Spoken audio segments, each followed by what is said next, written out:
السلام علیکم محترم ناظرین، آج کے سبق میں ہم اسم کی تعریف کریں گے عربی گرامر اور انگلش گرامر میں، اور ان کا تقابلی جائزہ بھی لیں گے۔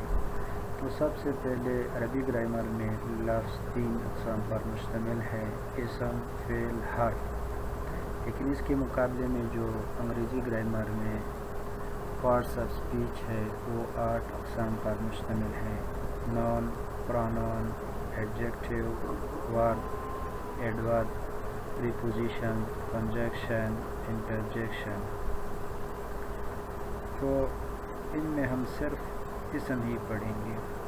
اسم عربی گرامر میں کیا ہے؟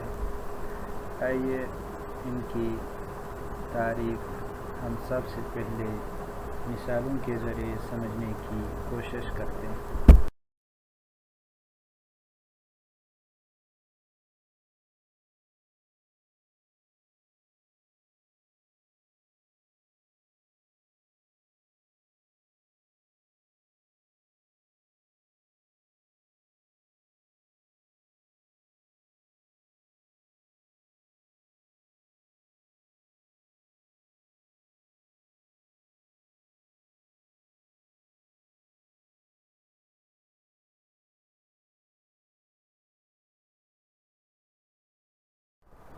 تو یہاں پر ہم اسم کی تعریف کو مثالوں کے ذریعے سمجھنے کی کوشش کریں گے۔ سب سے پہلے عربی گرامر میں مثال ہے زیدن، دوسری مثال کتابن، اور تیسری مثال رجلن۔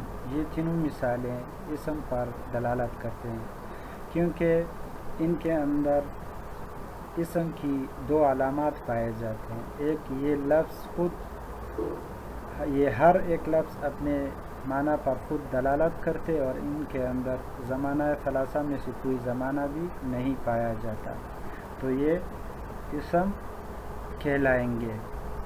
اور دوسری جانب انگلش گرامر میں علی، اسکول، ٹیبل، ہانسٹی، یعنی انگلش گرامر میں اسم کے اندر 4 چیزیں پائے جاتے: کسی شخص کا نام ہو، یا کسی جگہ کی نام ہو، یا کسی چیز کا نام ہو، یا کسی خیال اور تصور کا نام ہو، تو وہ اسم کہلائیں گے۔ تو آگے چل کر ہم اسم کی مکمل تفصیل اور تقابلی جائزہ لیں گے۔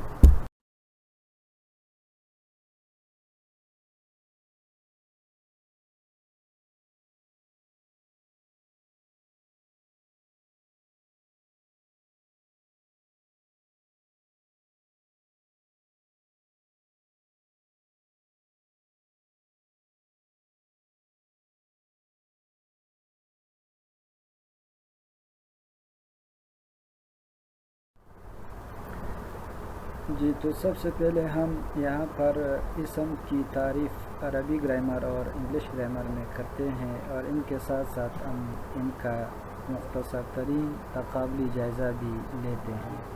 تو اسم عربی گرامر میں وہ کلمہ ہے جو اپنے معنی پر خود دلالت کرے اور اس کے معنی میں زمانہ ثلاثہ میں سے کوئی زمانہ نہ پایا جائے۔ مثال کے طور پر زیدن یہ ایک شخص کا نام ہے، رجل یہ ایک مرد کو کہا جاتا، اور کتابن یہ ایک عام کتاب کو کہا جاتا ہے۔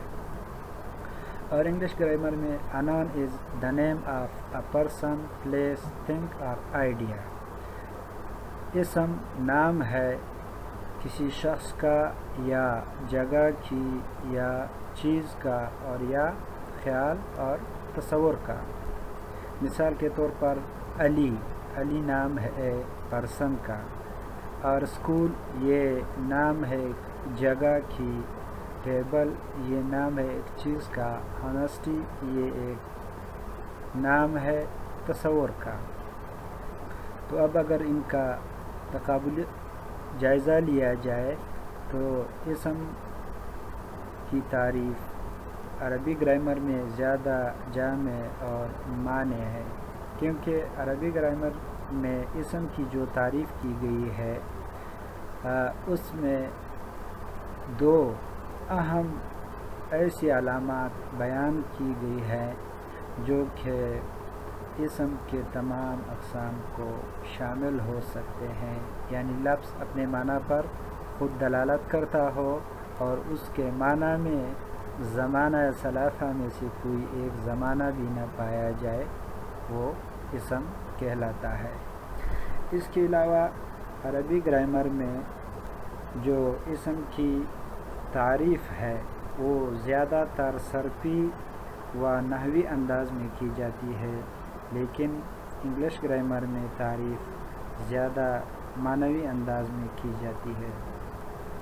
اور اس کے علاوہ ایک اہم تقابلی نکتہ، عربی میں اسم صرف شخص، جگہ یا چیز کے نام تک محدود نہیں، بلکہ مصدر، صفت، ضمیر، بعض ظروف وغیرہ بھی اسم کے اس وسیع نحوی دائرے میں آ سکتے ہیں۔